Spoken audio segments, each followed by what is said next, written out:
তোমাকে আমার ভারী ভালো লেগেছে। হ্যাঁ গো, তুমি কি এখানে থাকবে কয়েকদিন এখন? যদি না তোমরা তাড়িয়ে দাও। থাকলে বেশ ভালো হয়। বইয়ের আলমারির কোনো ইংরেজি বই আমি পড়তে পারি না, তুমি থাকলে অন্তত পড়ে শোনাতে পারো।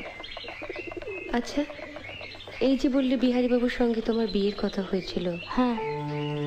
সেটা হয়নি বলে তোমার কোনো আফসোস হয়নি? ও মা, আফসোস হবে কেন? ভগবান যা করেন মঙ্গলের জন্য। তাই বুঝি? এই যে বছর না ঘুরতেই বিধবা হলাম, সেটাও মঙ্গলের জন্য? সত্যি। কেন যে অত ইংরেজি পড়তে গেলে তুমি? আবার ভাবো, তাহলে তো তুমি বরের কাছেই অন্য জায়গায় থাকতে, এখানে আসতেও না, আমাদের দেখাও হতো না। বা আমি এখানে থাকতাম, তুমি অন্য জায়গায় থাকতে। বা তা কেমন করে হবে?